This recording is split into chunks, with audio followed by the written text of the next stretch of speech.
Hey, hey, it's Ray Langley, at your service.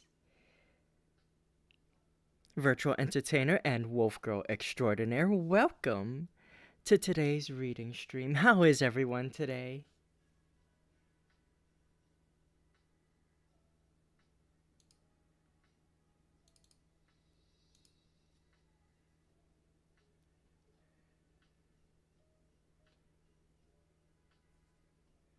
Hello and welcome into our chatters, Candace Folker and Armin Productions. So good to see you again.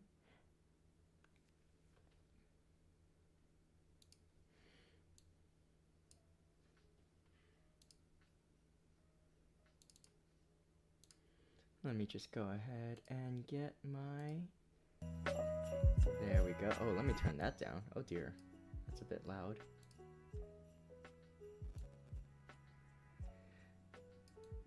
Just wanted to go ahead and have a nice little backing track for today's reading. And since 'tis the season, why not have a little bit of lo fi holiday music playing?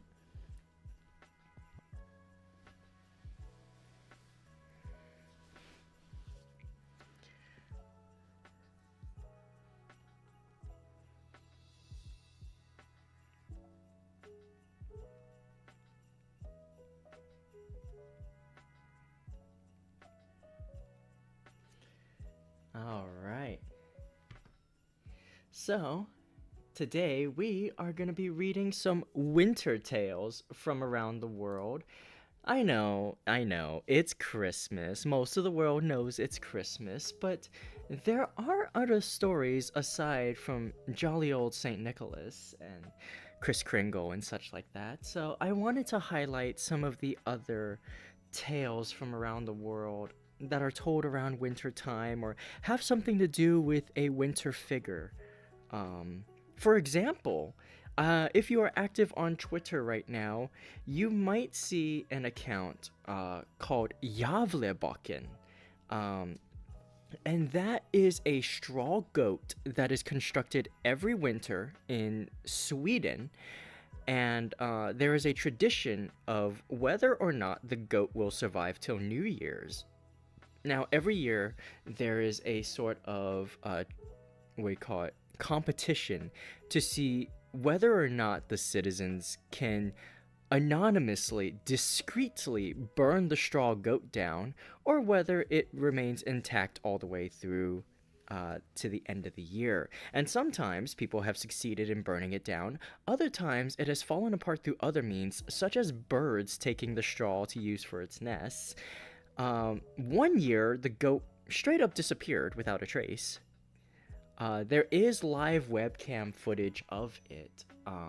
Let me see if I can find it because this is one of my favorite winter traditions, actually, to see the Javlebakken or the Javle goat. Um, Let me see. Where is the Javlebakken live feed? Do we have? Okay.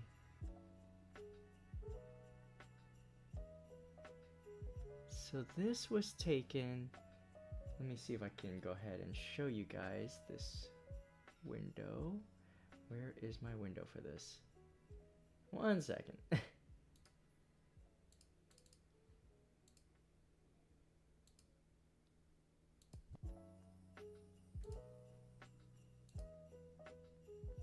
Okay, there we go. So, I'll go ahead and just fill my background real quick, move myself out of the way. And there you go. You can see that right now this is a still of a webcam that was taken today. Um, so there's the goat. It is standing tall right now.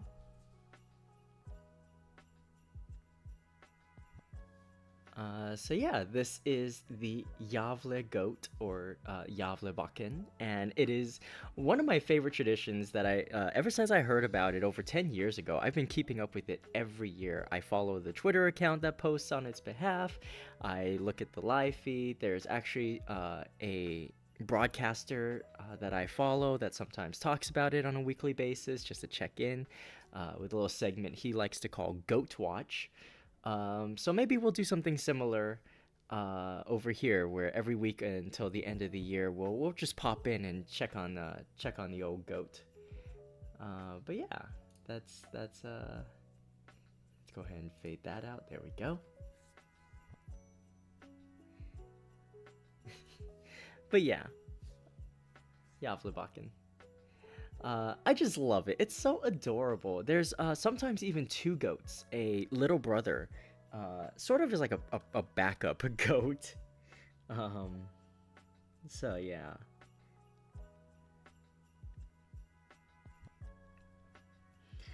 Um,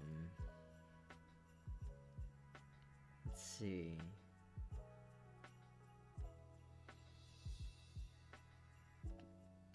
Just going ahead and clearing out that window for now. Okay, there we go.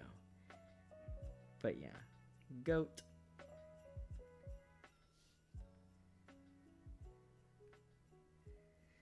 So, let me see. Okay, here's the stories we're going to read from today. I don't know if we'll be able to get to all of them, but this is the site I'm going to be pulling the stories from. As you can see, there's lots of different stories. A lot of them do have to do with Christmas and it's sort of the, I guess, modern stories that we're familiar with, but there's also some other ones that I'm going to try to touch on. This isn't all of the stories that I know either. Um, but for example, like one of the Norse deities that I briefly read on when I had a bit of a Norse god phase was Skadi. And Skadi is the goddess of archery and skiing and snow. Um, so you know, obviously, I liked that she had a bit of a wintry theme to her. I think Freya also has some what do you call it, winter influence on her. But um, you know, there's a lot of, you know, obviously since there's been as many folklores as there have been people. There's obviously some sort of there's a deity or a god or something for all the seasons, right? So we're just gonna go down the list.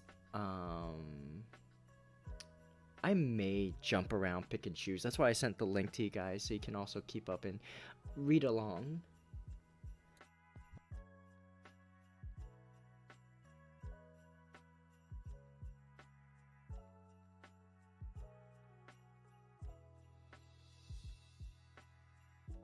And by the way, my cough is finally going away, so for the most part, my voice is back to relative normal, so I'll be able to speak a little bit higher this week.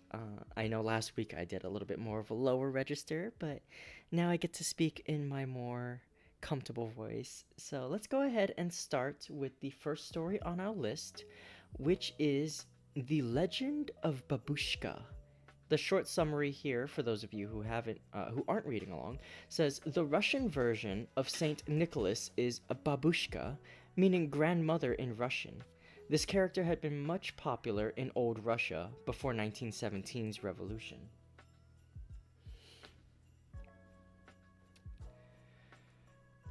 Legend of Babushka. Christmas heralds a time of merrymaking and gift giving, bonding with friends and family, and of spending time in the warm glow of love, like my fireplace here. Of course, gifts are the most awaited and best loved part of Christmas. It is a tradition which, according to legend, has continued since the birth of Jesus Christ, when he was offered the first gifts that would later become an important aspect of the celebration of his birth. And like gifts, Christmas stories are also an integral part of the occasion. Every region has its own favorite Christmas story that elders and children alike love recounting during the time. The ritual of giving gifts during Christmas, especially to children, has its origin in a very poignant legend. This is the legend of Babushka, and it is widely believed to have originated in Russia. The story was very popular in Russia before the revolution of 1917. I keep mistaking that for Matryoshka dolls. Oh, that's fair. I do love those dolls. I've always kind of wanted one, just for, like, I guess the novelty of having one. Cause I don't know, I love how, you know, they pop together, and then like the sheer amount of layers that they can have is just so entertaining to see. Um, So I've always wanted one. Anyway, the legend of Babushka is about an old and lonely woman who is considered to have started the tradition of giving gifts to children. Babushka, which means grandmother or old woman in Russian, lived in a big house, safe and warm. However, she led a very lonely life with no company, no neighbors or friends. Only the sound of travelers passing in their carts and the animals grazing nearby could break the monotony of her existence, these being her only solace. She would provide food to the animals and birds and offer a resting place to weary travelers. When winter came, and winter in Russia is long and dreary, these little comforts would also fade away. Even the birds that she would leave crumbs for would desert her for warmer climes, leaving the old woman sad and lonely, wishing and praying for company. It was on one such winter night when she was trying to sleep that she heard a noise steadily growing louder. Voices and grunts, and she knew there were no humans or animals for miles around, what with the entire earth being blanketed in snow. Before long, she heard a loud pounding at her door, and she rushed to open it, thinking that it must be a cold and famished traveler, only to find three large horses with three noblemen dressed in, she thought, some of the finest and richest clothes that she had ever seen. Babushka invited the men inside, but they declined. Instead, they invited her to travel with them to Bethlehem, where they were bound, they said, to find and welcome the child who would be the king of the Jews and lead mankind to salvation. Since it was night and the winter was harsh, the old mother asked the strangers to alight and spend the night at her house so that they can all leave in the morning, but they declined, saying that they did not want to get delayed and set off. Later that night, she thought of the three men and the strange tidings they bore about the child who would be king. She felt sad at rebuffing their invitation, and so then and there she decided to meet the child. She gathered some trinkets to gift him and set out in the cold, dark night. But as luck would have it, despite traveling far and wide, she could find neither the boy king nor the travelers.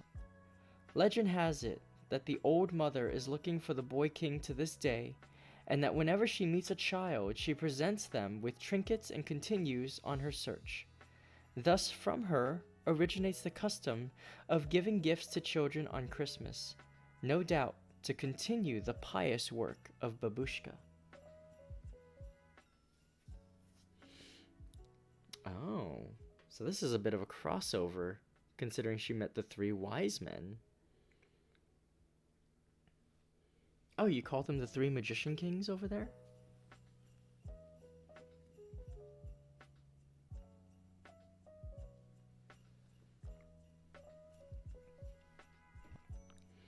Magician king sounds so much cooler than wise men.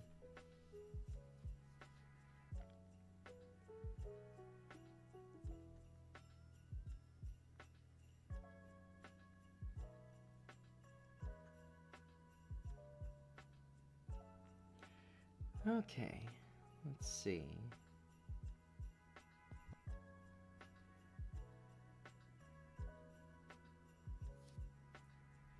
The next one is The Legend of the Candy Cane.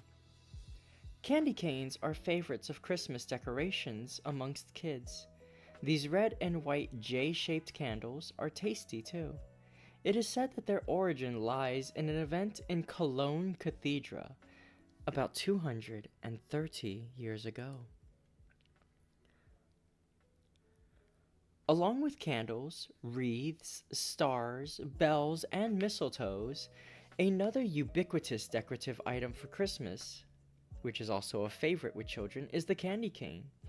In fact, the candy cane is so popular it is one of the most visible items in any decoration, whether for Christmas or not. The candy cane is simple, eye-catching, and what's more, it's tasty. That's debatable. Though candy canes come in many flavors, the most popular and common flavor is peppermint and cinnamon. Candy canes can be hung with colorful ribbons and can be used to decorate almost anything, from an entire room to a cake or a Christmas tree. They add a very playful touch to everything. And like all other facets of Christmas, this J shaped red and white candy has an interesting story, a legend, if you will, behind it. As such, the origin and symbolism of the candy cane is steeped in myth.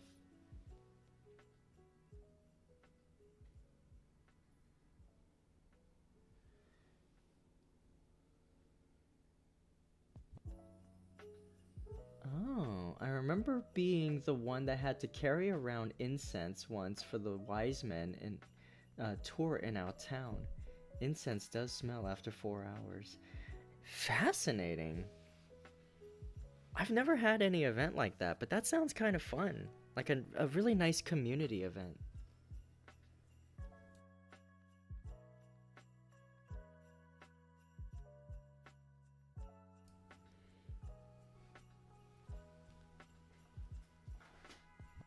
The most that we get around here is usually in shopping malls, shopping centers. There'll be a actor dressed as Santa Claus that does photo opportunities. Maybe in the more like wealthy areas, there'll be like an actual sleigh and some reindeer, but usually it doesn't go beyond just Santa Claus stuff. Um, Now I'm not really a religious person, but I do love like stories, and I would love to see more reenactments of the wise men's journey. I would love to see the costumes for one thing. um but yeah, I've always wanted to see more like more non-Santa Claus events happening around me, if you know what I mean. um then again, I also live in an area where it doesn't really snow, so I don't know what I'm really expecting. Lives in what is ostensibly a desert biome, wonders why we don't get more diverse Christmas events. To be fair, at minus degrees in German winter, rain is a mood. I remember the costumes being kind of yikes though, from what I remember. Oh dear. Okay. The legend of the candy cane. It is widely believed that the candy, which earlier was as straight as a stick, was given its distinctive J shape by a German choir master. It is said that during service one evening the children were being very loud and noisy, creating quite a ruckus and not paying any attention to the choir master. To keep them quiet and still for the nativity ceremony, he gave them a long white sugar candy stick. Since giving chocolates and candies at church is considered sacrilegious, he bent the sticks at one end to make them look like a shepherd's cane, thus attaching religious significance to them. In Christianity, Jesus is regarded as the Good Shepherd, and so the staff is considered a sacred symbol. The staff also represents the shepherds who came to visit the infant Jesus. The candy cane became popular when in 1847, a German-Swedish immigrant in Worcester, Ohio, who liked candy canes a lot, decided to string them on his Christmas tree as decorations. The idea soon caught up and became quite a fashion in no time. By 1900, candy canes, which were earlier only white, came with red stripes and with peppermint and cinnamon flavoring. Now it is a popular tradition everywhere. The candy canes became a much sought after Christmas decoration item, as the hook in the candy makes it easier to hang them on Yule trees, and the unique shape makes it an eye-catching attraction. Traditionally, the only symbolism associated with the candy is that of the shepherd's staff, but now there is a modern allegorical interpretation. It is said that since the candy cane, when inverted, becomes J-shape, it is a direct representation of Jesus Christ.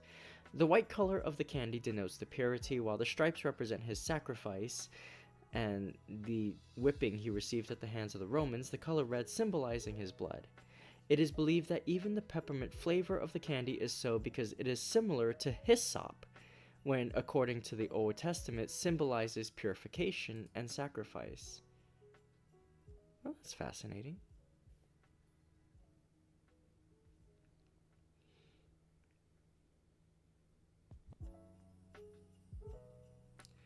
Let's see.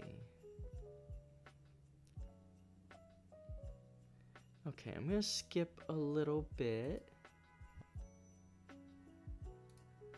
Try to find some that aren't inherently tied to the Christian religion. I'm trying to find other ones, uh, you know, other stories from around the world.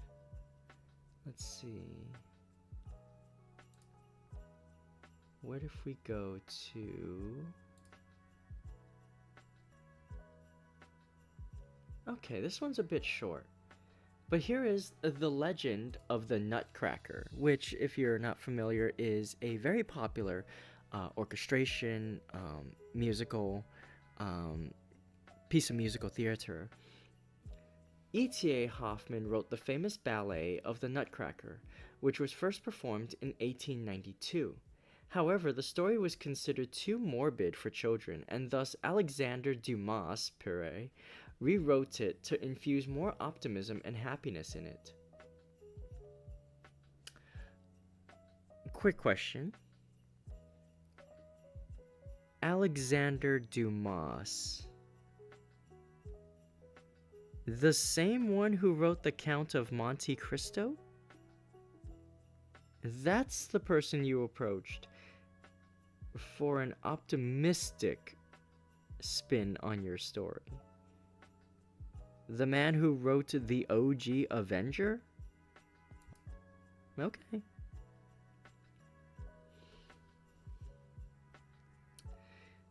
Alright, the full text reads, E.T.A. Hoffmann wrote the famous ballet of the Nutcracker, which was first performed in 1892.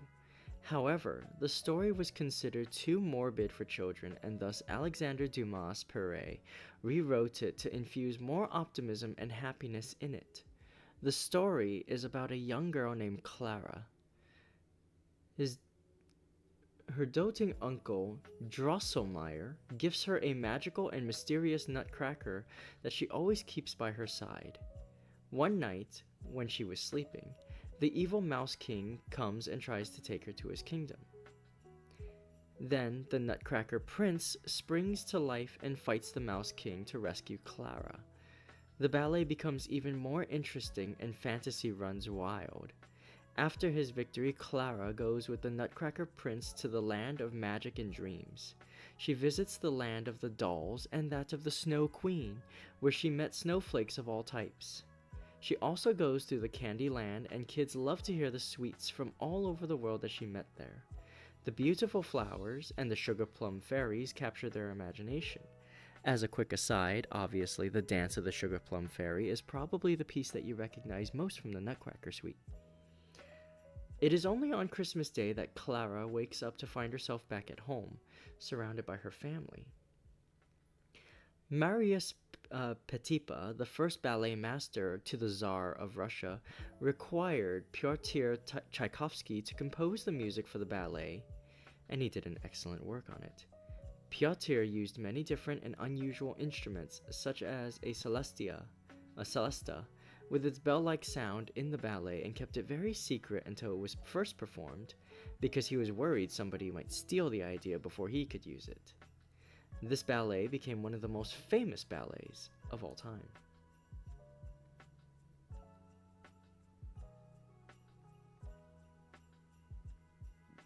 Did they just call Alejandro Dumas Alexander? Yes, unfortunately, he is known over here and probably a little bit more in more English-speaking countries as Alexander Dumas. I don't necessarily agree with that choice either. Unfortunately, that's the text on the screen, so I just read it as such.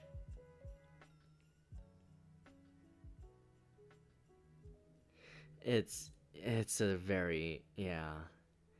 A lot of the time when it comes to pen names or otherwise author names, usually in English countries, the name gets anglicized. So it's a pretty common occurrence and not a very good practice. Not a very good, how you say,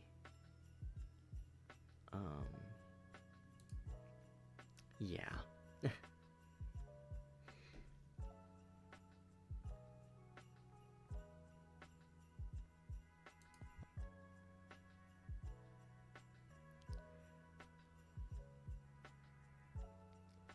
Okay, the next story I'm gonna read is I'm gonna skip around a little bit more. Like I said, I'm finding a lot of particularly Christian stories, and I'm not opposed, but I don't want this to become one where like a stream where I read primarily, uh, Christian tales. There's I want to read other ones that are either more secular or belong to other regions and ideas. So. This one is skipping down on the page Legend of the Christmas Spider. Long, long ago, on one Christmas Eve, the spiders were banished from homes while the houses were cleaned for Christmas, and their webs were broken.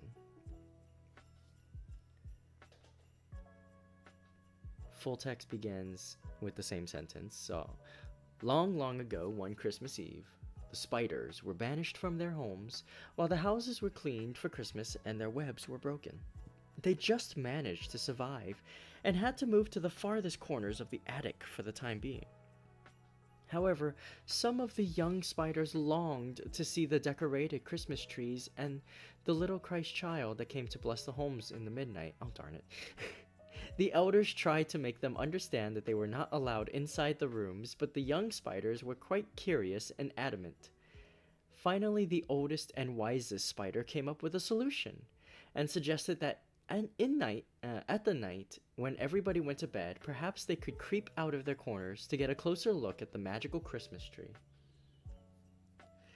Even the adult spiders felt the thrill of this once-in-a-lifetime opportunity for them, and at midnight, when the house of a noble family was dark and silent, and everybody was fast asleep, the spiders crept out of their hiding place and slowly reached the Christmas tree. They were so captivated by the ethereal beauty that they spent all night in the tree, crawling up and down and examining the beautiful ornaments. They could not curb their urge to weave pretty and delicate spider webs all over the tree as they danced on its branches. In the wee hours of the morning, the little Christ child came to bless the house. He was surprised to find little spiders and their webs on the tree. He knew that every creature was made by God, and yet he knew how the mother who had worked hard all day to make everything perfect would be dismayed to find spider webs on the tree. Thus, with a heart full of love and a bewitching smile on his lips, the child gently touched the spider webs and sent them sparkling and shining in silver and gold colors that made the Christmas tree look even more beautiful than before. It is said that this is how tinsel was introduced to decorate Christmas trees. Some people hang a plastic spider in remembrance of the spiders who worked hard that Christmas Eve.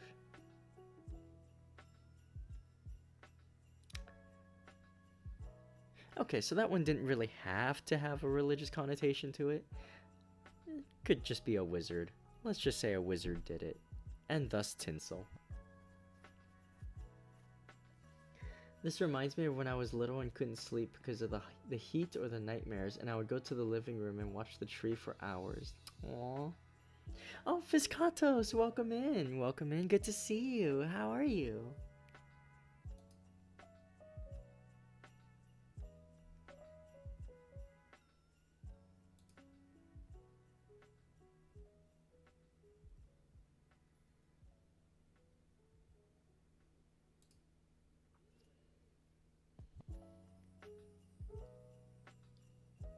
Christ child is what we in Germany believe in on Christmas, actually. Oh, okay. So, um, does Actually, you know what? I can look this up. But you feel free to tell me as well.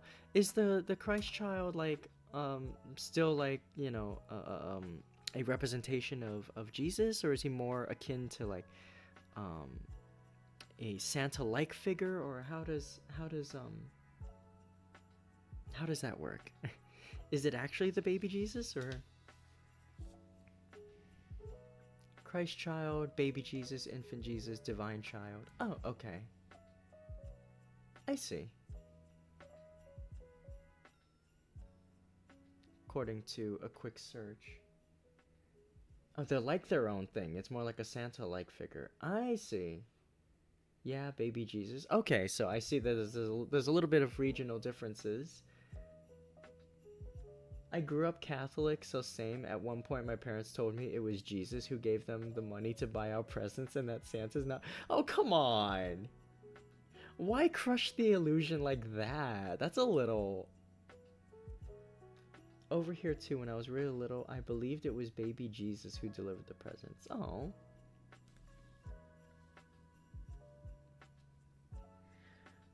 I see.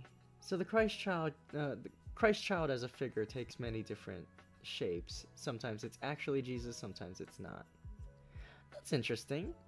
I love see this is what I love about this is what I love about these stories. This is what I love about learning about other cultures and having so many viewers from different areas. I love learning more about the world and like breaking free of my own preconceptions and expanding my horizons, because over here in the good old land of eagles and french fries,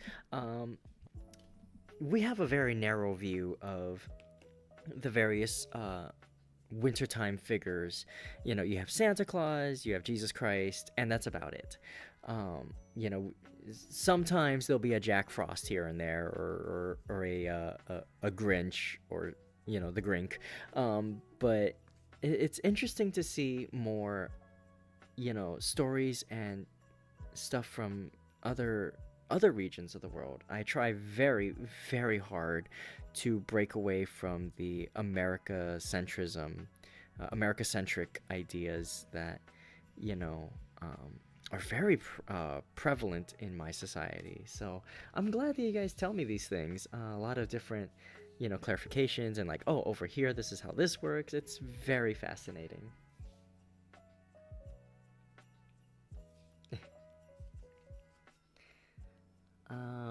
Let's do one that has something to do with jolly old Saint Nick. We've done a few Jesus ones. Let's do a Santa one. Technically Saint Nick today over here, so that means Krampusnacht happens when people dress up as Krampus. In some towns they scare people, which usually fails if you live in said town. Isn't today Krampus night? Krampus night? I think I saw somewhere from another streamer that it's Krampus night today. Is that today?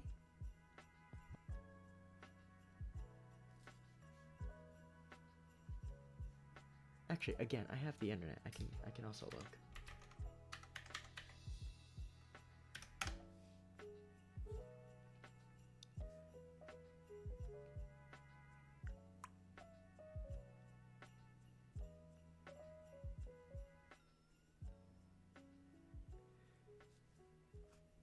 Oh shoot! At least in my time zone, it is. Uh, According to a quick search, Krampusnacht is immediately before the feast of Saint Nicholas on December 6th. So December 5th, which is today over here, is Krampus night.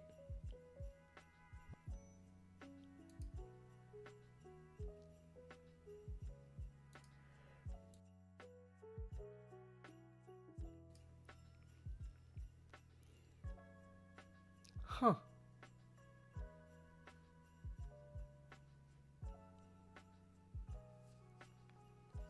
Let me see.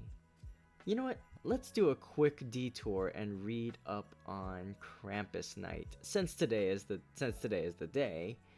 Um let's go over here.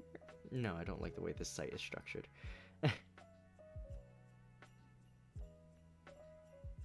Let's see. Let's not read from Wikipedia. That's a little too dry, you know what I mean? Let's do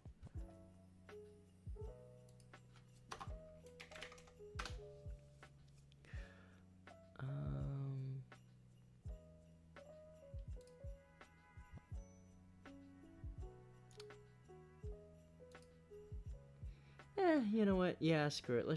We'll read from the. No, I don't want to read from the Wikipedia page. Can I find a good tale about this, or? Oh well, guess I gotta do my due diligence. Puts on Krampus outfit. Boo!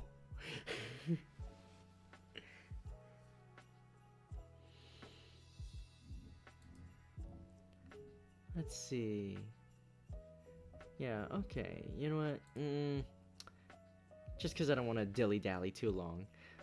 The Krampus is a horned anthropomorphic figure in Central and Eastern Alpine folkloric tradition, said to accompany St. Nicholas on visits to children during the night of December 5th, Krampusnacht, immediately before the feast of St. Nicholas on December 6th. In this tradition, St. Nicholas rewards well-behaved children with small gifts, while Krampus punishes badly behaved ones with birch rods. Oh dear.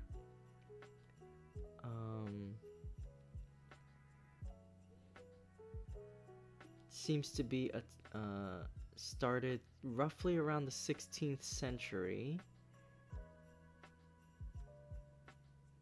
Krampus is usually featured as a man with horns, with one grotesque human foot, and one goat foot. Oh dear. I've never noticed that detail before. He's typically covered in black hair and has long snake or dragon-like tongue. These qualities have increasingly made Krampus a character fit for horror costumes and films. In the 17th century, Krampus was paired with St. Nicholas as a helper. Because St. Nicholas is, in fact, a saint, it isn't logical or deemed saintly for Nicholas to deliver punishments. Therefore, a helper figure was assigned to St. Nicholas, who would go down the chimney to punish the naughty children. Krampus serves a similar role. That's so funny.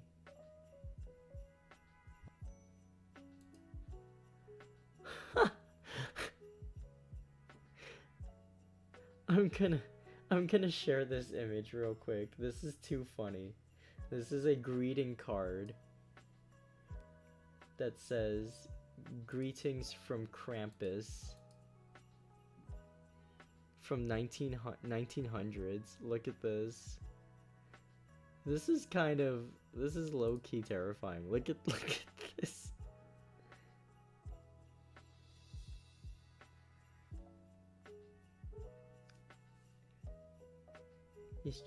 He's in the side sledge of Saint Nick.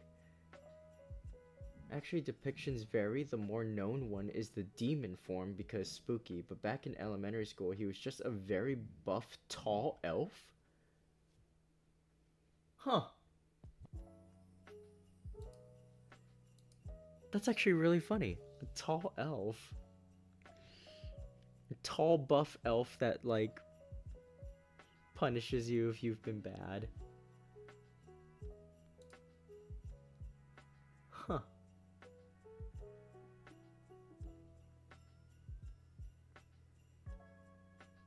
Imagine getting all the Christmas postcards with Santa and feasts and candy, and boom, Krampus. Kidnapping children. Also the sack fairies. Here it's more of a basket, but usually it's more like a burly sack. Amazing. Although Krampus appears in many variations, there are common physical characteristics. And then it goes on to describe the goat hooves, the black hair, the long pointed tongue, teeth. Sometimes Krampus carries chains. The chains are accompanied with bells of sizes. Krampus will carry a bundle of birch branches. Huh. On the eve of St. Nicholas Day, Krampus sometimes travels together with St. Nicholas with a sack or a basket strapped to his back to cart off evil children. To take them to hell?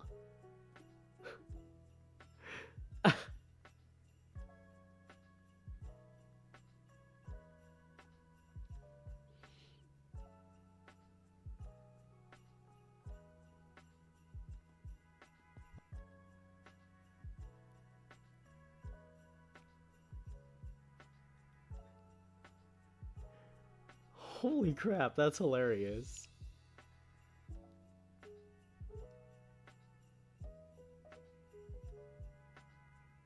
Germany 2 centuries ago be like, you naughty hell.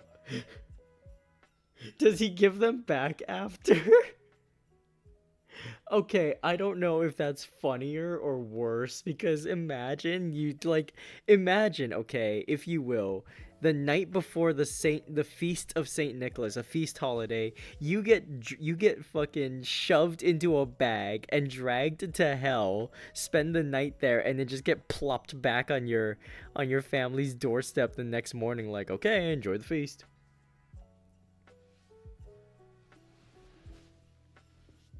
Did you learn your lesson?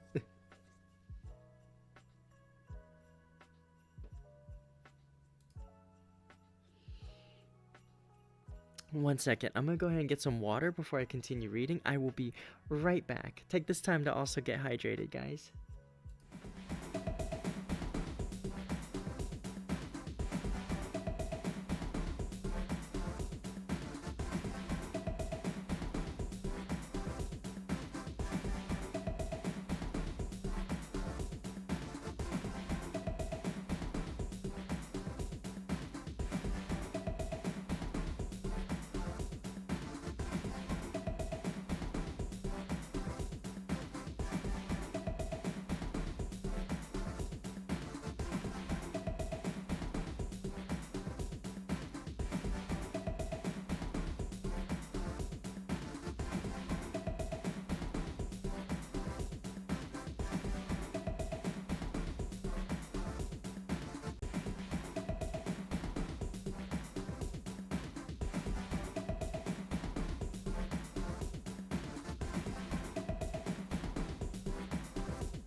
All right, I'm back.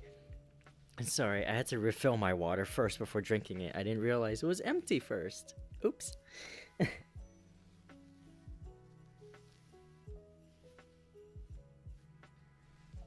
No, I think the kids are just gone. Oh my god. Act, acts up a little bit one year. Hell.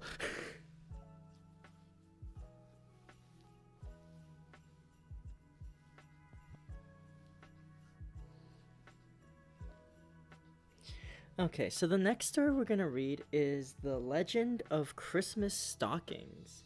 Like I said, we've done a few that invoked one popular guy, so we're gonna do one that invokes the other popular guy. We did Guy in White, and now we're doing Guy in Red. In yet another version of the story of St. Nicholas lies the origin of the tradition of washing the stockings on the night before Christmas and hanging them up on the windowsill or near the hearth in readiness to receive gifts from Santa.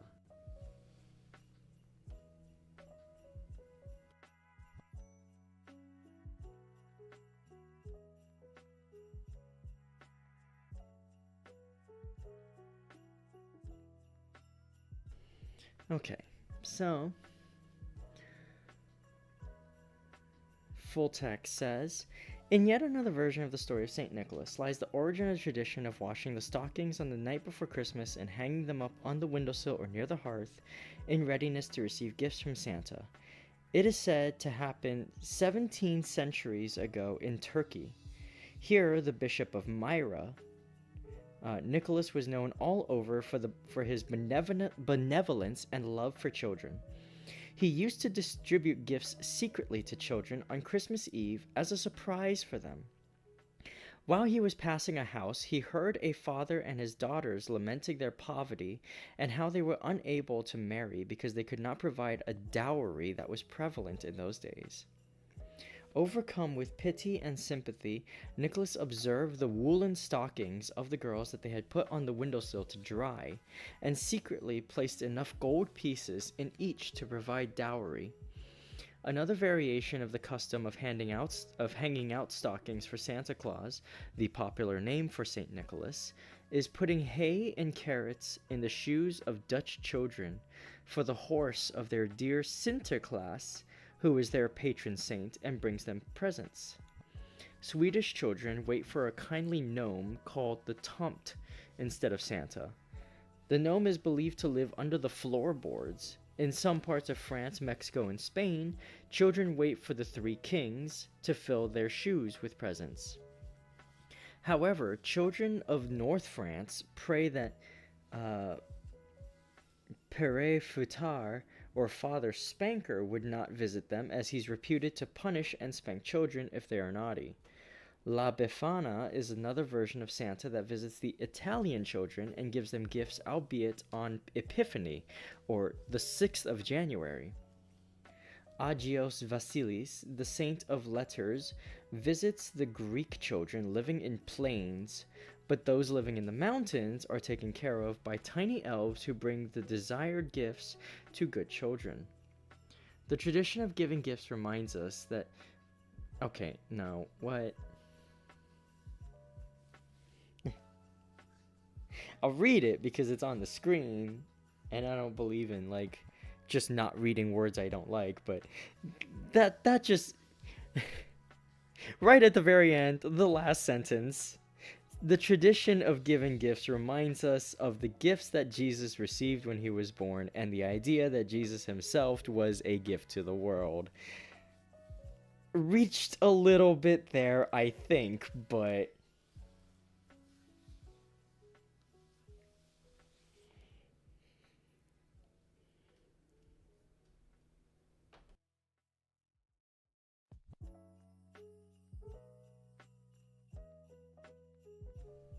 We do the shoes thing for the Three Kings too? Oh, okay.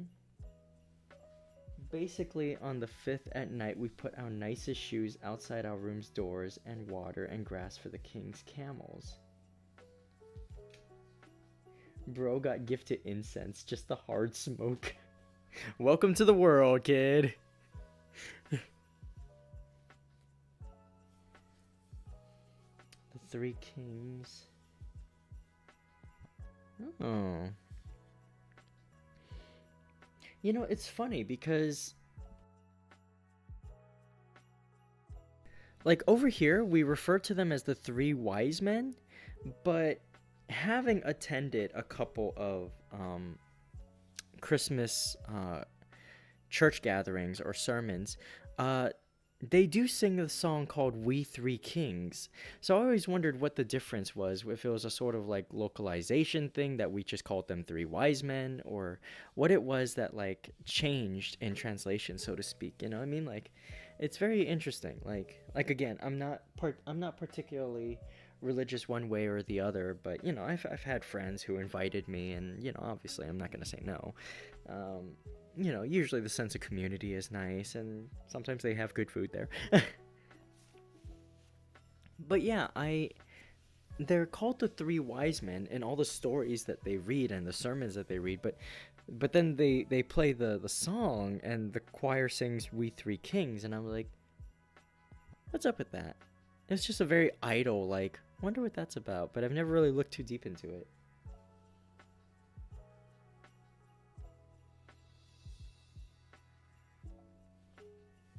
Three wizard kings. Yeah, yeah. Fiscatos. Candace was mentioning that they're called the three magician kings, where she is.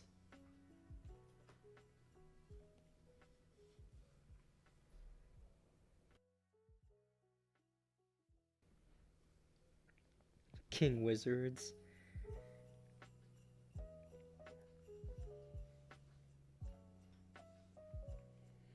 Such a fascinating idea.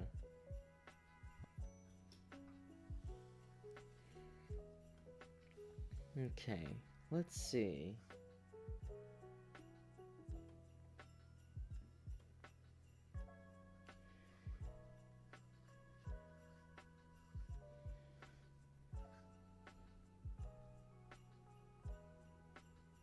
Okay, I was gonna read this story, but I kind of don't like the framing of it. I'll read it anyway.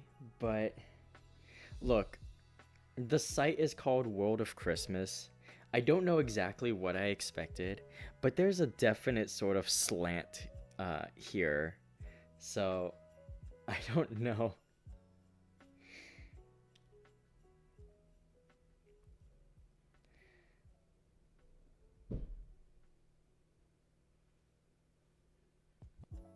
Yeah, no. Okay, you know what?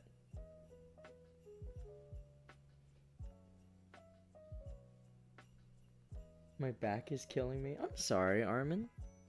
Um, is it like a is it like a what do you call it? Did you injure it, or is it just kind of feeling a little like tweaky? Um, I mean, obviously, far be it from me to like backseat or anything, like you know your self care or anything. But like, have you tried stretching it?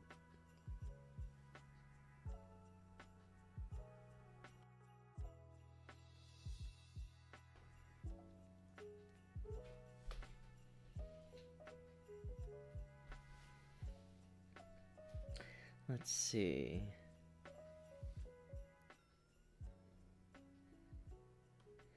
What if I look for?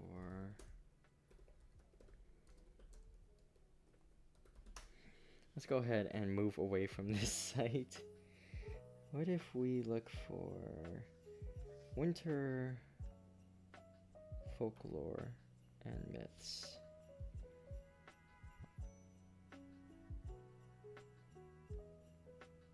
Okay.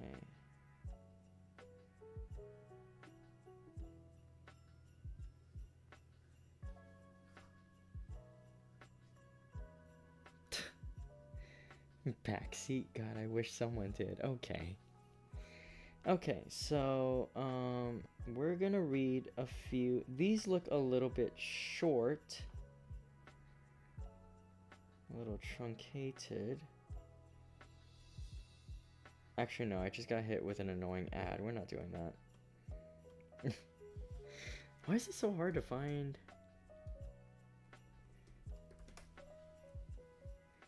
Okay. Ooh, maybe this one will be interesting.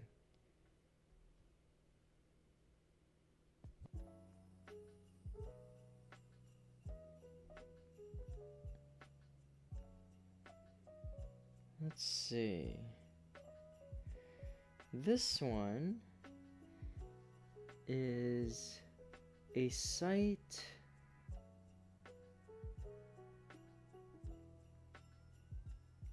Oh wait, there's sources here? Oh, there are some sources. Well, these are short, but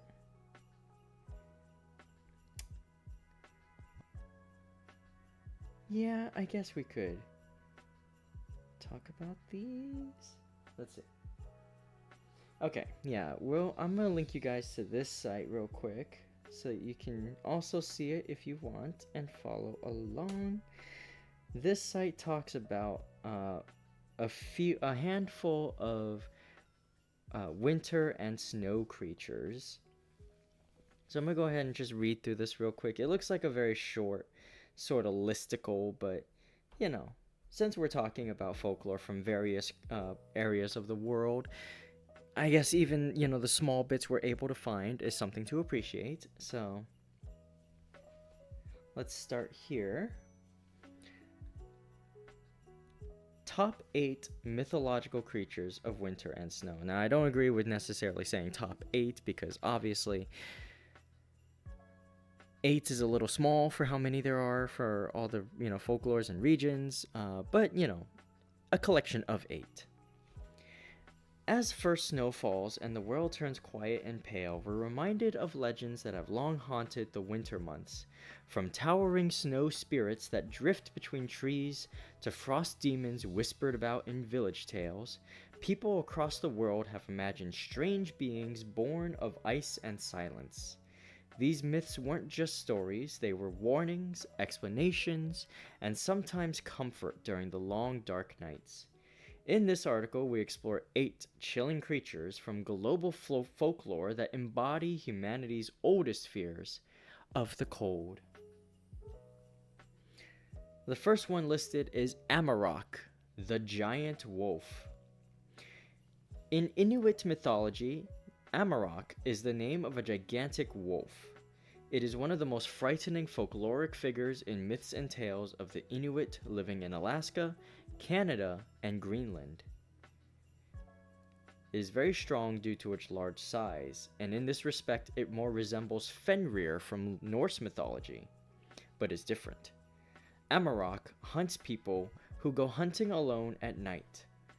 Hunters are afraid of him. It is mentioned with positive features in some Inuit tales.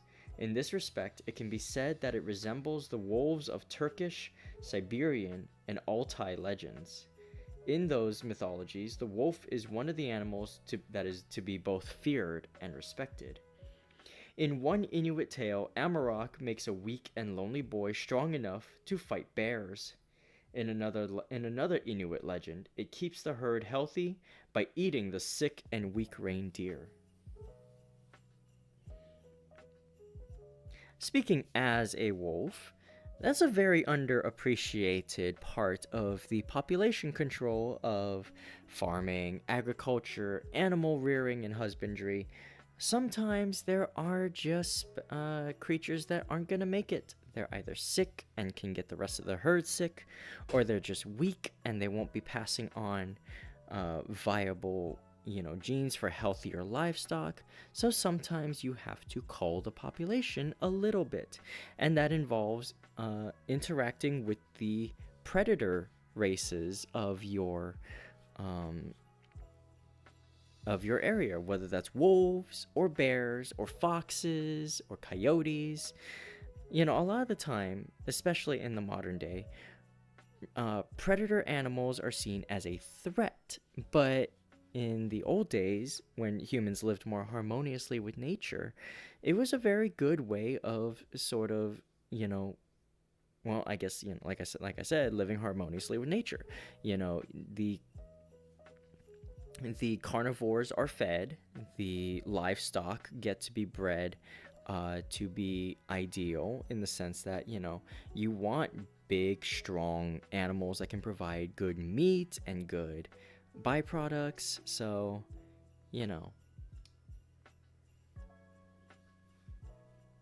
yeah, just no bias or anything. I'm just speaking as a fellow wolf girl who, might sometimes look a little bit threatening, but I assure you, it's nothing personal. Anyway, number 2, Bosuk, the Winter Witch. Bosuk, unless I'm mispronouncing it, is the name of a witch-like evil creature in Thracian folk beliefs. Let me pause real quick to look up what Thracian is. The Thracians were an Indo-European speaking people who inhabited large parts of southeast Europe in ancient history, residing mainly in modern-day Bulgaria, Romania, Macedonia, Greece, and Turkey. Oh, okay. Bosuk is believed that by appearing in the coldest days of winter, she does evil and harms people. Although Bosuk is referred to as a male in some villages, usually it is described as a woman. In January, on a day thought to be the coldest day of winter, celebrations are held under the name of Bosuk Night. People cook pumpkin desserts to protect themselves. Face painting with soot on cauldrons and disguising oneself as ghosts with white sheets are common customs. These practices are often likened to Halloween traditions. Serbian ethnologist and folklorist Tihomir Đorđević wrote that Turks living in the Balkans celebrated Bosuk Night in the early 19th century. However, it is not known when and where Bosuk traditions first emerged. It is believed to have roots in the Middle Ages.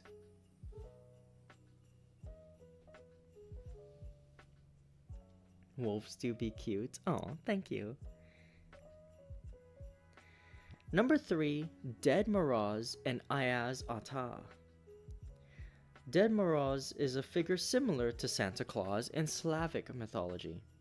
As the new year approaches, he appears and distributes gifts to the children, usually depicted with a long white beard, dressed in blue, and holding a magic wand. The equivalent of Ded Moroz in Turkish folklore is Ayaz Ata. He is known as someone who helps the hungry and the homeless. There are 2 different views on his origin. Number 1, as a result of cultural interaction, Ayaz Ata passed on from the Russians to the Turks. And number 2, he has been included in modern Turkish folklore with the adaptation of Ayas Han from ancient Turkish myth. Ayas Han is a mythological entity in ancient Turkish mythology, consisting of moonlight and starting the winter by blowing cold air from the Pleiades constellation. Evil Santa be like, I hate red, give me my blue clothes. Evil Santa be like, oh. No, that's dumb. I'm sorry. There's only, you can't really yeah. It was supposed to be opposite ho ho ho, but that sounded dumb.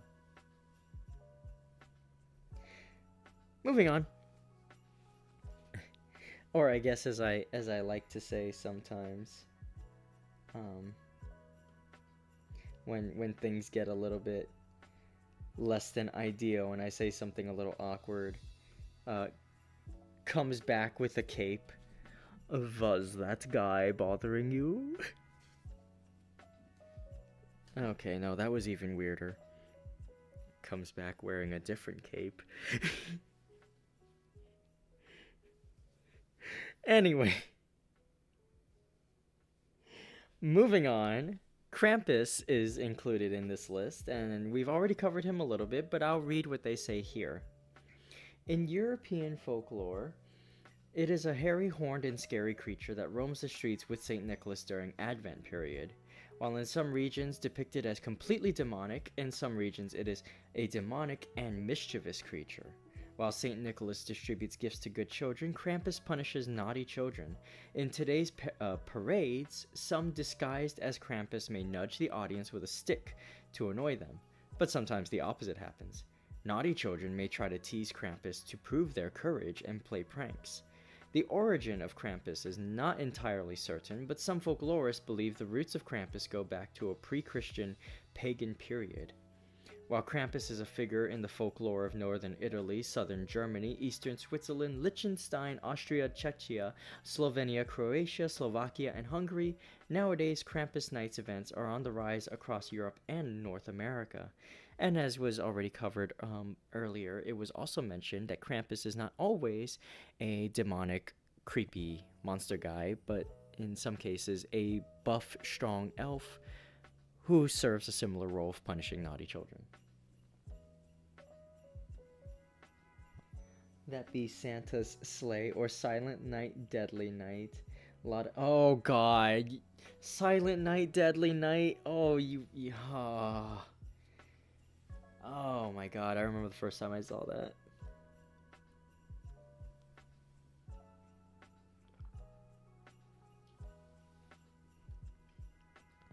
And then, of course, not Santa related, there's also that movie where there's a killer Jack Frost. That was weird. It's always funny when somebody tries to make snowmen as a villainous creature, because, like,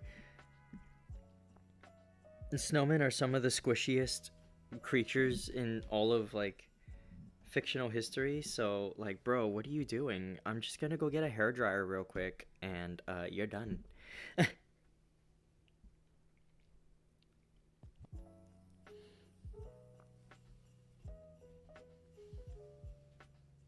Oh, the exact quote I was thinking of. Garbage day! God damn it. Watch along when? Uh, I was thinking of doing some sort of Christmas time sort of cozy up but by the campfire or by the not campfire, by the fireplace and watch some movies with me kind of stream, but I don't know if that movie fits the criteria.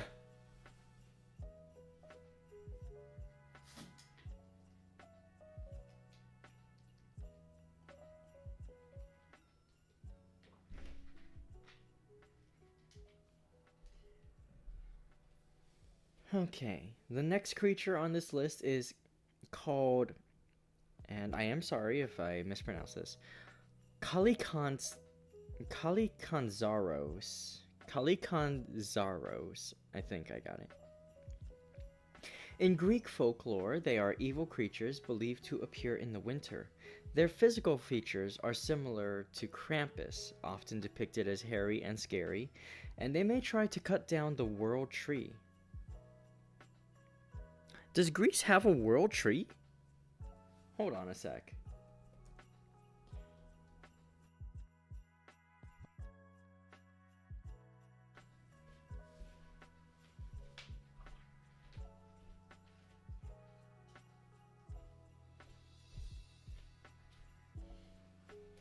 Polar Express watch along?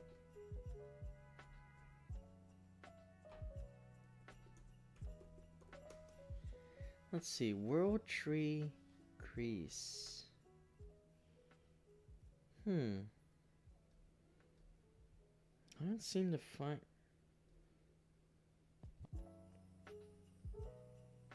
Yeah, no, I don't seem to find one here. How interesting. Anyway. Kalikanzaros is also believed in other Balkan countries. It is known as Karakonjul in Bulgaria and Karakonzula in Serbia. The equivalent of Kalikanzaros in Turkish folklore is Karakonkolos. It is known by names such as Konkolos and Kongolos. In the freezing cold, it calls out to people to itself and causes them to freeze to death. Fascinating.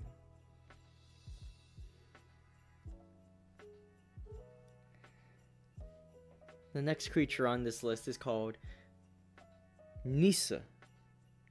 Nise? Nisa? In Scandinavian folklore, Nisa, also known as Tomte, is a mythological creature associated with winter and the winter solstice. They're usually depicted as someone of short stature with a white beard. They are important mythological figures in Scandinavian literature and Scandinavian art. Illustrations of Nisse and other creatures often appear on Christmas postcards in Norway, Sweden, Denmark, and Finland. According to mythological narratives, they live in farms and in barns. In this way, they protect the farm and the animals. They love buttered porridge. Farmers reward them with porridge from time to time so as not to anger them.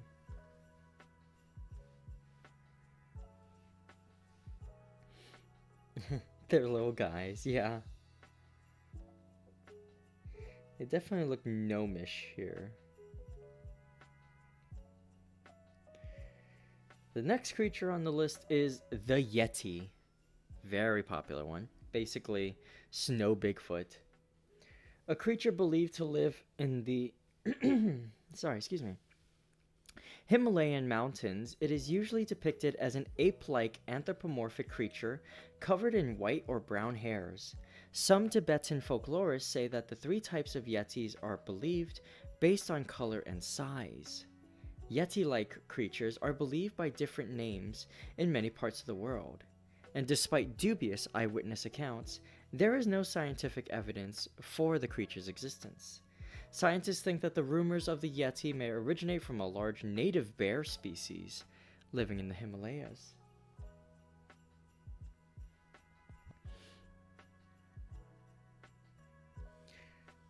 The next creature on our list is the Yuki-onna. The Yuki-onna is the name of a supernatural entity that literally means snow woman in Japanese. Usually she is depicted as a beautiful woman in all white with dark hair who can seduce men. She appears on snowy nights and freezes people. Yuki-onna is described in many different ways in different parts of Japan. Therefore, the legends about her are multiple.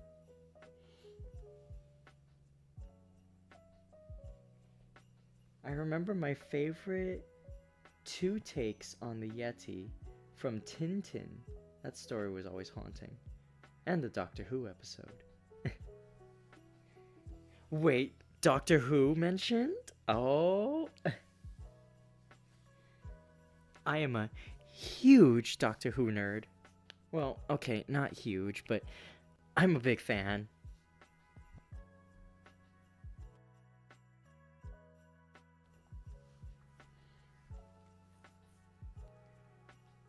The Yuki Onna was one of the first stories brought to manga, by the way. Oh, that's fascinating.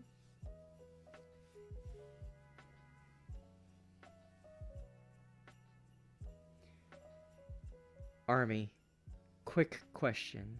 There is no wrong answer, but I need to know, who's your favorite doctor?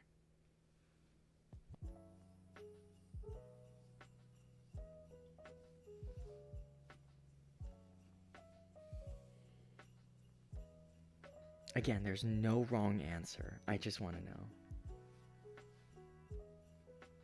Ooh, McCoy, a classic answer. Very nice. I've been working my way through Classic Who a little bit.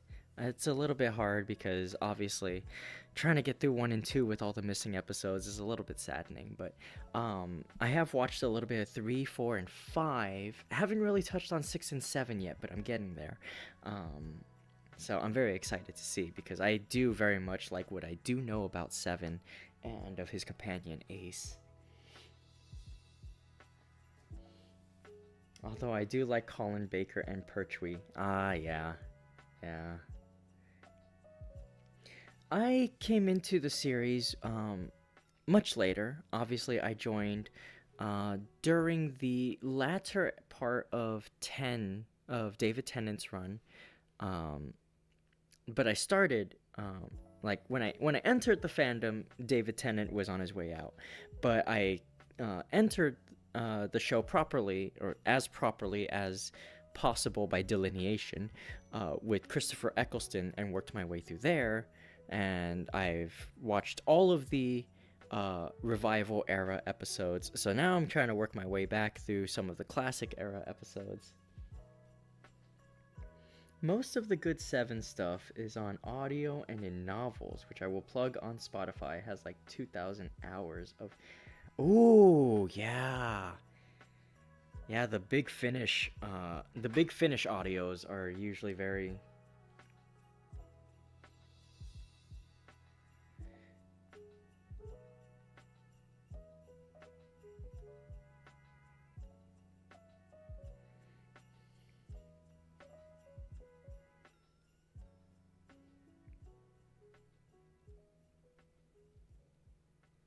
um what was I saying?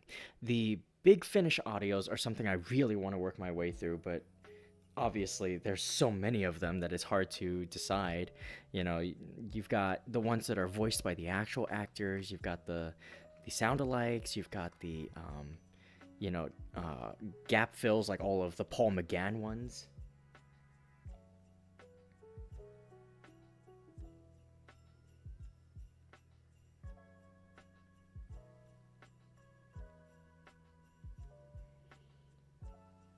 Um, and of course, I was elated when I heard that Christopher Eccleston was coming back to do Big Finish audios. Like, his run was so tragically short. Like, I really wanted more of him.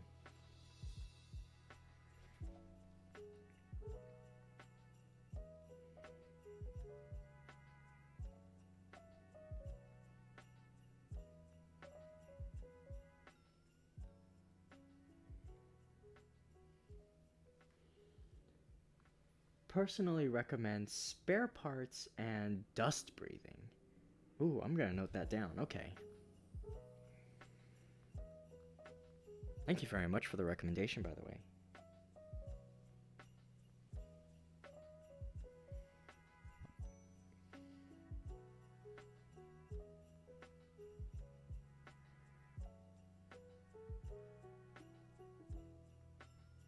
Oh, there's one more creature on this list. I'm so sorry.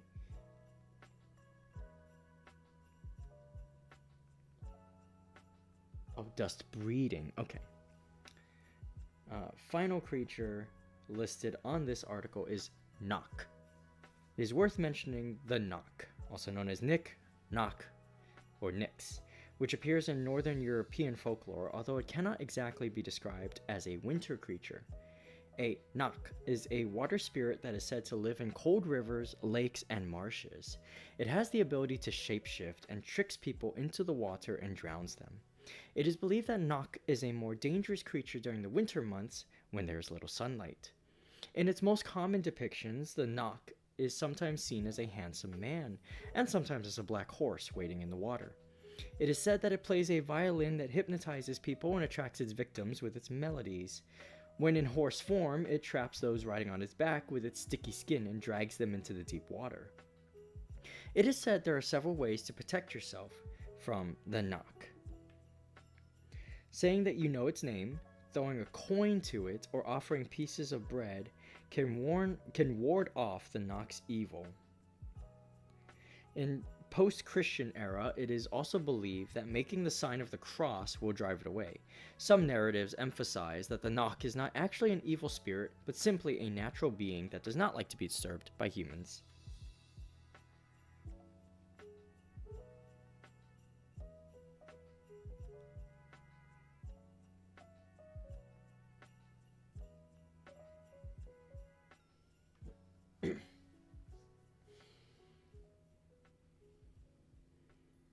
I love how every European folklore creature is an asshole.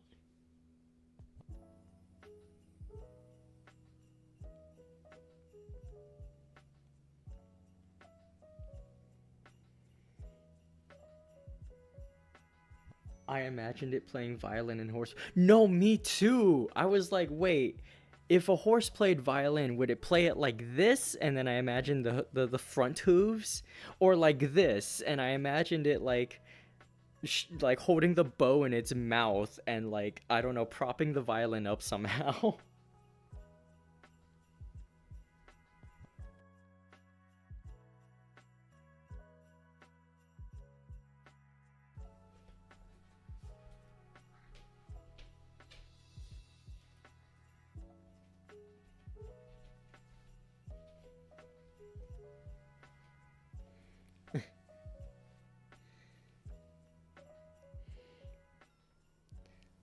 Okay, so that was some creatures. We found a few folklores and myths, but they usually kept tying back to Christianity. um, I wanted to find more diverse ones.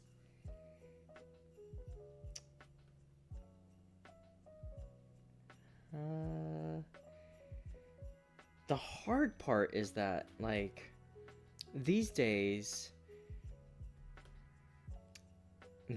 navigating the internet is very difficult because I can't tell at a glance what sites have been essentially AI generated, and I do not want to read a freaking clanker site, okay? Like, listen, I know that machines are the way of the future and that there are ways that it is inescapable. However, generative AI is a plague, and I refuse to read written works or consume visual arts or listen to music that is created solely with generative AI, because all it can do is sample works that already exist from pre existing writers, authors, and musicians, retool their work, and just churn out something approximate. So I have a very hard time trying to find a good sort of site to read from, but I guess the best I can do is navigate this site or this Wikipedia list and find sources to read from. For example, there is a page called Deities and Personification of Seasons. And it starts off with winter, so.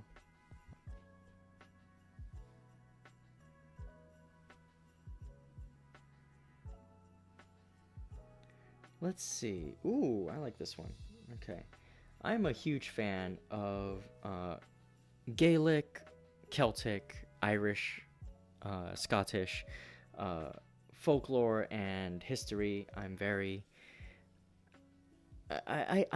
like I have a particular fascination with it. So I do love learning about like their heroes, their folklore mythologies. Like, for example, learning that the Morrigan, not to be confused with the Darkstalkers character Morrigan, is a Gaelic war goddess and death entity. Or, for example, learning about the hero Cuchulainn, who is essentially Irish Heracles, and stuff like that. So there is a figure here that is a winter figure. I'm going to read a little bit more from the Wikipedia page than not, simply because it is the sort of gathering of the information, and I can't seem to find any of the possible sources that I can. Essentially, this is like a good consolidation of sources. So I'll just kind of skim this a little bit. But this is the entity called the deity named, let me see, Killick. So in Gaelic myth, Killick is a divine hag associated with the creation of the landscape and the weather, particularly of storms and winter.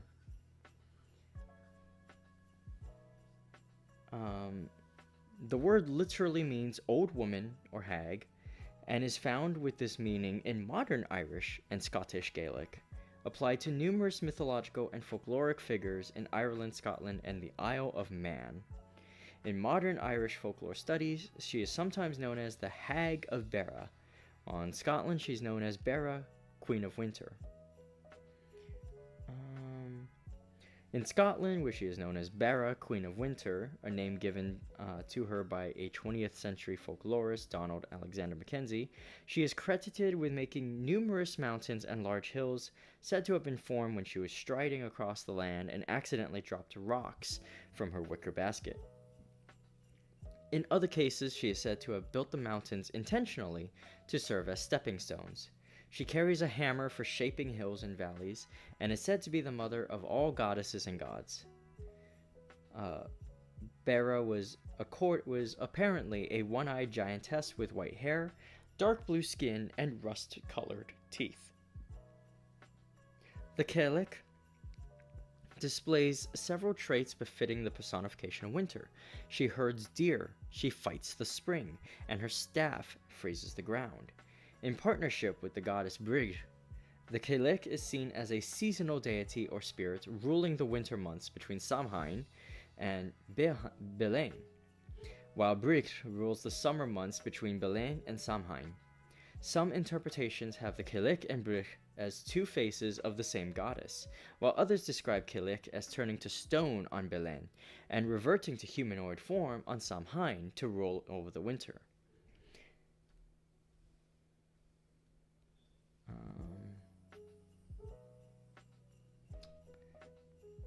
Let's see.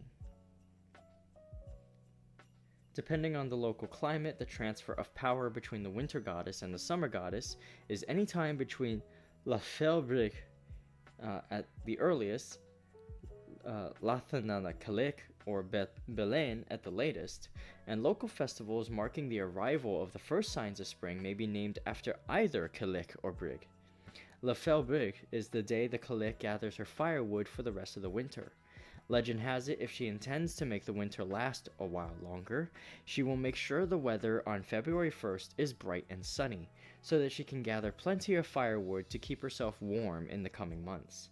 As a result, people are generally relieved if La Felbrich is a day of foul weather, as it means Kelek is asleep and will soon run out of firewood. Therefore, winter is almost over.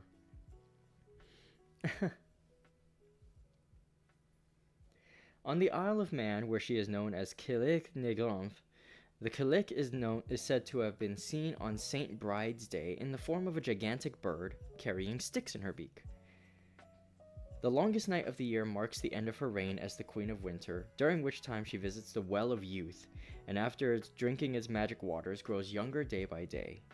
In Scotland, the Keleken, also known as the Storm Hag, are seen as personifications of the elemental powers of nature, especially in the destructive aspect, particularly active in raising the windstorms of spring.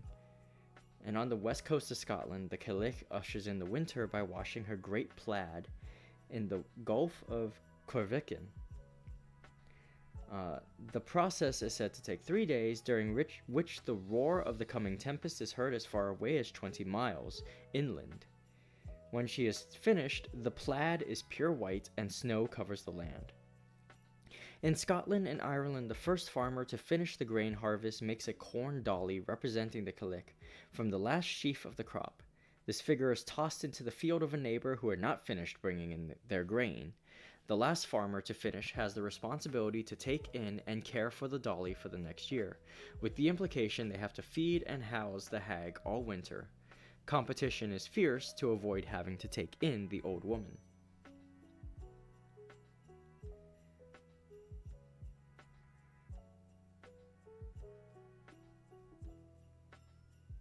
This is fascinating.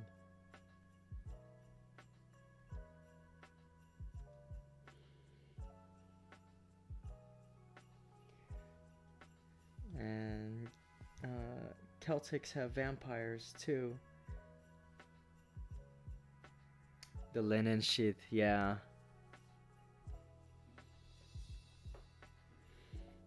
I freaking love Celtic myths. Okay.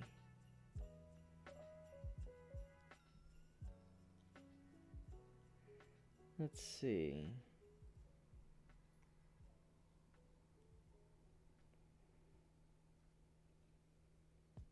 I think... Let's see, we've read a few somewhat religious ones. We've read about a few monsters, and we read about a Gaelic deity. I think that's pretty good for now. Mostly because I want to save some stories for future weeks, because we still have 3 more weeks until Christmas. So, I want to make sure I have enough to read for you guys. Obviously, as we get closer, we're gonna get more usual. I don't want to say traditional, but more usual, as in we'll be reading more about like Santa and Rudolph and all those other ones. And, we'll be reading more of the normalized modern tales. Though I'm gonna try to find interesting spins or otherwise different versions of those. 18 days. Yeah, 18 days. Um, for me, over here, it's the 5th, so it's 19 days, but wait, no, it's not right. 20 days? In any case, it's not that far away, but it is far enough away that I have about 3 weeks worth of stuff that I can still do. So I want to make sure that I have enough for you guys, just so that we can, stay on theme. Not that it's particularly necessary, but I like having a theme. Having a theme is nice and it keeps me organized. So, for example, like last month I was doing Native American folklore. This month I'm trying to do winter folklore. Next month there isn't really a theme to be had, so we'll just kind of wing it from there. Maybe I'll start a new novel. I do miss reading novels to you guys. But, yeah, so I think that was a lot of fun. Next week I'm going to try to find more Asian myths and folklores to do with winter deities, and we might also just cover Demeter, the Greek goddess of the winter, obviously mother of Persephone, blah blah blah. But let's save that in the pocket for a little bit. Speaking of Greek myths, you know what I miss playing? I miss playing Hades too. So we'll probably get to that at some point. Not this month. Maybe. I don't know. But that is something I miss playing for you guys.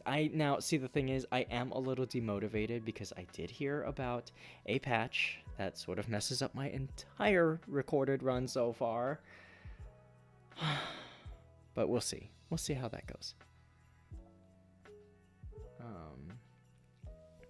Essentially, the patch that came out adds more story interactions and more like character dialogues, and sort of makes the story flow a little bit better. But because I had already started a run, I'm sort of like railroaded and stuck, so I have to complete the main story, and then essentially there's a way to rewind the game but not lose my progress, like my weapon unlocks and all that. But I essentially have to do the story twice to get the real story. And I'm not gonna lie, I did 4 Hades 2 streams, averaging about like, or like totaling about 12 to 13 hours. And that's all for nothing now? Feels bad. Feels a little bit bad. So, anyway. But yeah, as you can tell, I'm back in great spirits. I'm practically 100% again, so I'm very much looking forward to being more active with you guys and doing more interesting stuff. Tomorrow, I'm gonna be back playing more retro games. I know last time I kind of got stuck playing the one game and doing a full playthrough of Super Castlevania 4, which was fun, no regrets. But I'm gonna play some other games, and try to do multiple games this time around. I've got some simpler games lined up. For example, a few games that I could beat in like an hour or so. So that way I can try to like have a little bit of variety for you guys. We're gonna do some different. We're gonna try to do some more, not necessarily unique, but we're gonna try to do more, variety. But again, no regrets. Super Castlevania 4 was super fun. Aside from that, obviously schedule will continue to be played by ear until whatever. But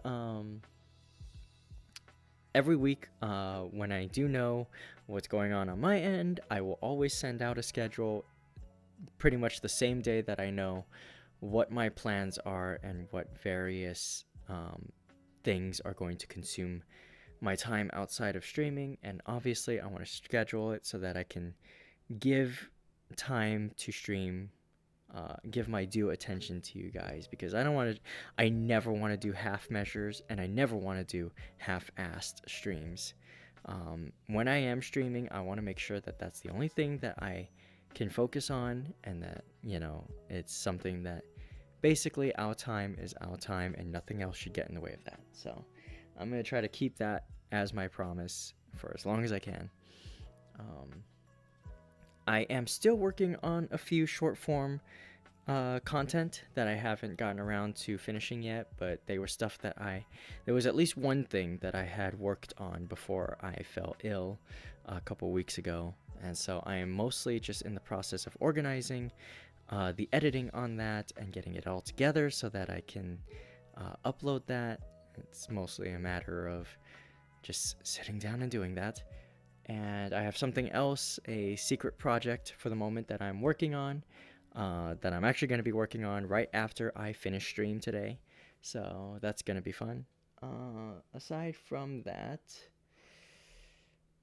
I think I've read a good amount today, and I'm gonna save some for next time. Like I said, next time we're gonna be looking more towards the east, looking for Asian winter folklore. So look forward to that, because I very much am interested in exploring that with you guys. So that's gonna be a lot of fun. As for what I plan to do the week of Christmas, I'm not currently sure yet. Obviously, there's still time. But I am kicking around some ideas. If you guys are interested in perhaps doing a little bit of a watch along or some other little idea, I'm going to see what I can do. Week of Christmas. I don't know how that's going to go, because obviously Christmas, everyone's a little scattered. Everyone has their own plans. So we'll figure it out together. But I have a couple of ideas. And yeah. So, what do you call it? In the meantime, try to keep yourself from losing the Wham challenge. And if you're not aware of what the Wham challenge is, it's probably not really a thing outside of North America and maybe the UK or some, but the Wham challenge is that now that we are in the Christmas month, there is a popular version of the song Last Christmas as performed by the music act Wham. And the idea is to go as long as possible leading up to Christmas, trying not to hear that song. If it plays randomly wherever you are, you've lost the challenge, unfortunately. But,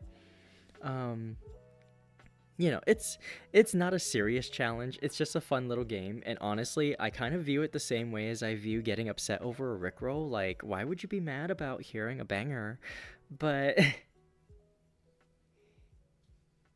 yeah, that's the one. Last Christmas I gave you my heart, but the very next day you gave it away.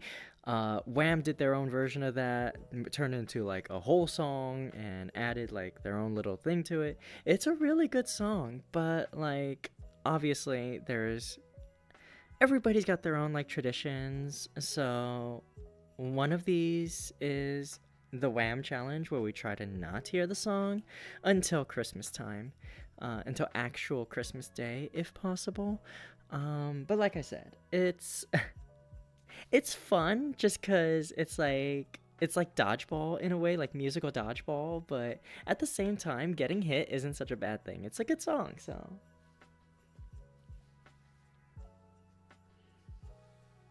you already failed. Like, oh my god. Why am I talking in Valley Girl voice? That just happens sometimes. I'm so...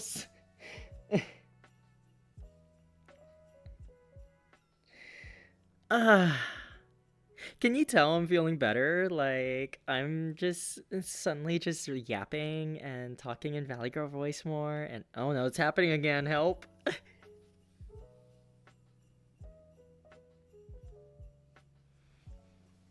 It's definitely harder with All I Want for Christmas Is You, the Mariah Carey song.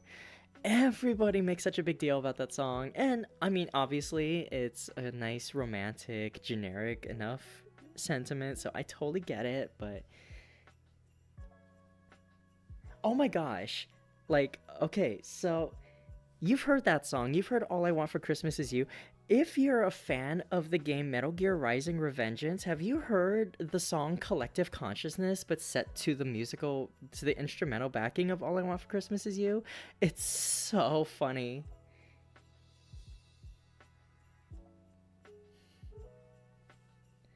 Oh my god. Becky, look at her butt. Oh my god. Can you tell that I actually am a valley girl? Like I was born in and have lived in the valley for most of my life, except for like a couple of years where I've been here and there, but like this is just my natural native real voice. So like voice reveal, this is just what I actually sound like. Everything else is an act trying to be more marketable and like normal for the rest of you. No, just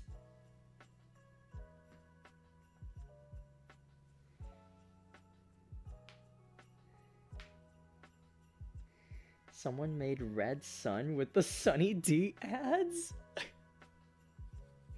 Unleash the power of the Red Sun. Personally, I prefer the Merry Gear Christmas game. I am going to look that up after stream. I hope you know.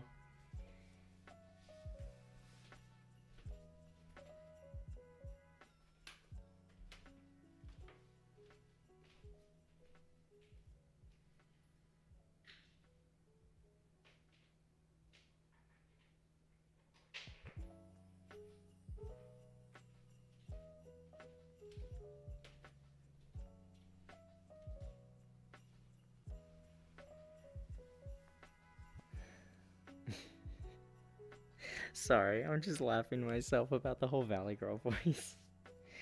I just, legitimately, it does slip out sometimes. Like, I could be talking to someone and I would be talking like this, and then suddenly, like, slowly by degrees, my voice gets a little bit more relaxed as I get more, like, comfortable around the person, and then suddenly I'm just talking like this all the time. Like, you know what I mean? Like, cha.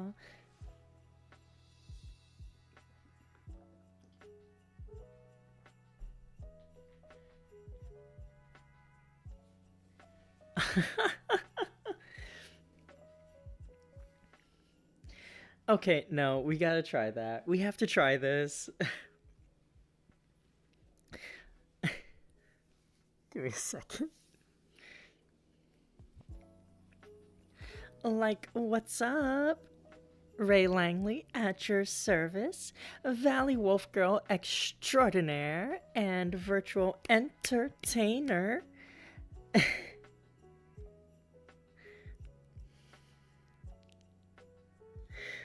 I hope you heard the snaps. I hope you heard the snaps. My finger snapping.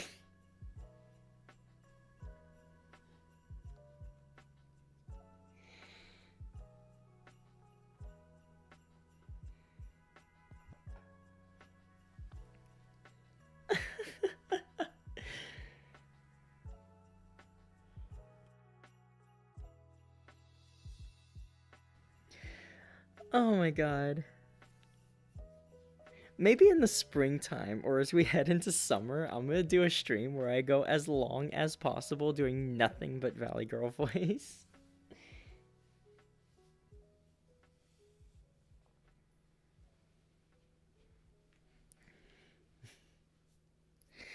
Like when things get a little bit warmer and it's like more beach weather, maybe I'll do a total Valley Girl stream. I don't know. Let me know what you think. Hit me up. Cha. That's enough. That's enough. That's enough. Oh my god. I swear, it's like the symbiote from Spider-Man. It just gets on you and it just doesn't want to stop.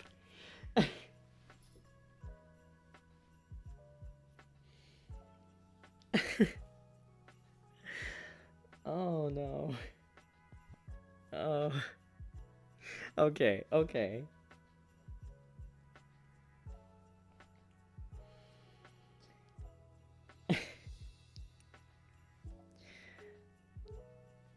Before this gets any more chaotic, I'm gonna start winding down. Carnage from the Valley?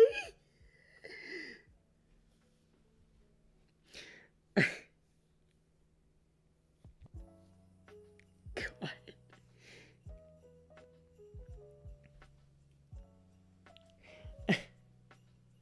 Considering Carnage is a 90s creation, or like late 80s, I think, but like, considering he was prominent in the 90s, that's just way too funny to think about.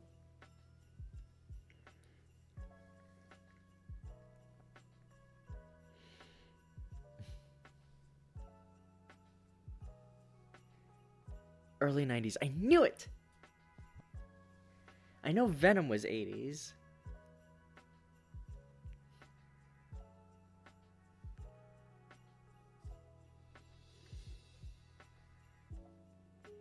Peter Parker's robot parents. Oh my god. So you remember those too. It's like, oh my gosh. My parents were alive the whole time. And yes, the whole arc of like being with his parents and getting attached to them, and it turns out they're killer robots. And somehow it was the Green Goblin's plan. God, what a mess the 90s was for comics. Between the Clone Saga and the robot parents.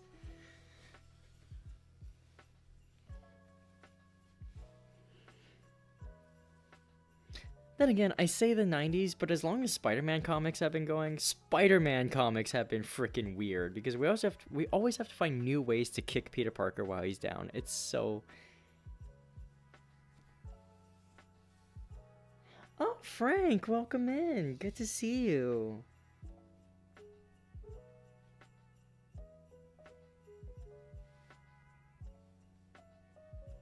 Infamous as sins past. Oh my god, why are you bringing up all this? I'm having flashbacks of the worst kind.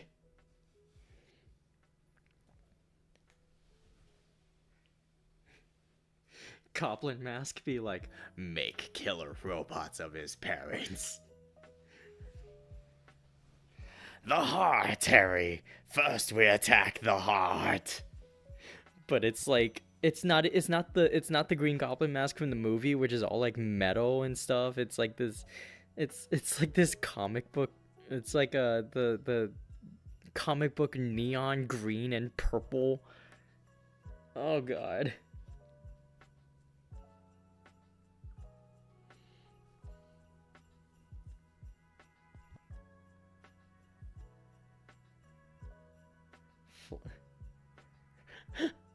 Leave me alone!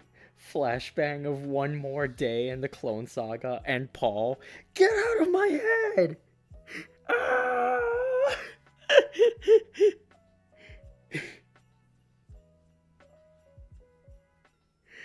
Oh god.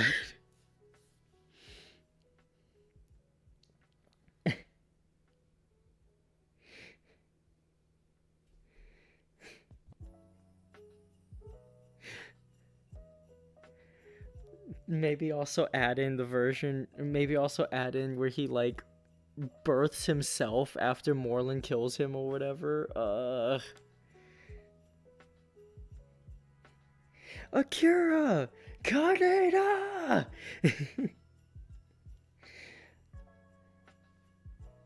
You know, I've only seen the Akira anime movie like a couple of times. I should really fix that. I've also never read the proper manga. I've heard that there's a lot of differences there, so I should give that a shot sometime.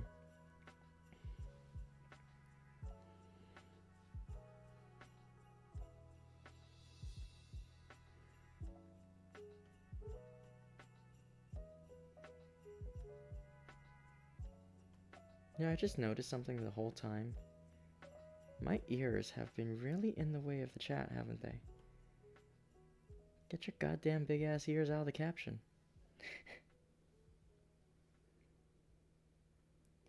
No, that was when a spider lady bit him and he transformed into a giant spider to then have the organic webbing because the movies.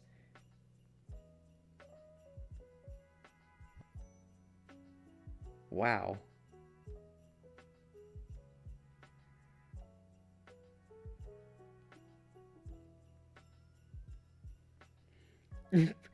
We've been patting the ears since stream start.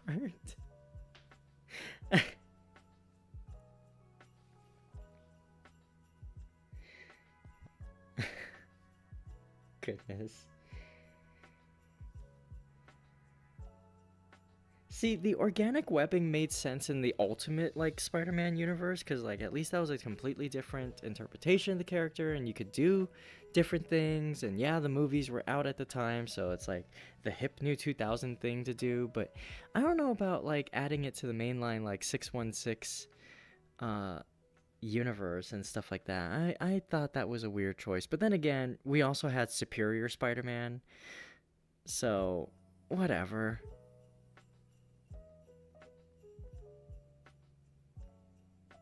Slowly increasing the height of the ears with each new model. Jesus.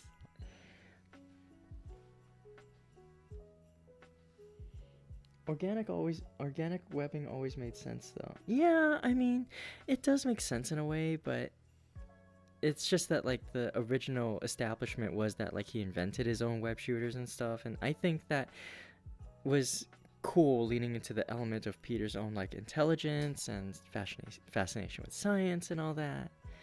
I don't know.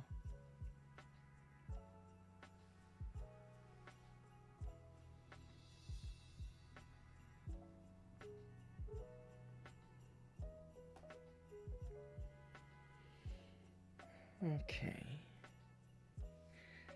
Let's see.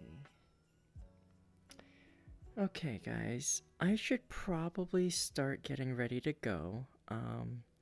Because like I said, I do have that secret project that I need to work on, and my deadline is coming up, so I don't want to keep my client waiting too much longer. But I want to thank you all so much for being here today, spending time with me in the stream and chatting and listening to me yap and reading these stories with me. Like I said, I will be back tomorrow. I'm going to be playing more retro games from the 8-bit and 16-bit eras. Mostly Nintendo and Super Nintendo. I'm still trying to like figure out how to get Genesis to work on here. But when I do figure that out, I will probably also be adding that because even though I grew up with Super Nintendo more than Genesis, I do have some Genesis memories I'd love to share with you guys. So I will see you guys tomorrow. Make sure to eat well, stay hydrated, and as always, make sure to unshrimp yourselves. Have a radiant rest of your day, and I will see you all tomorrow. Take care, everybody. Bye-bye. Thank you all so much for being here.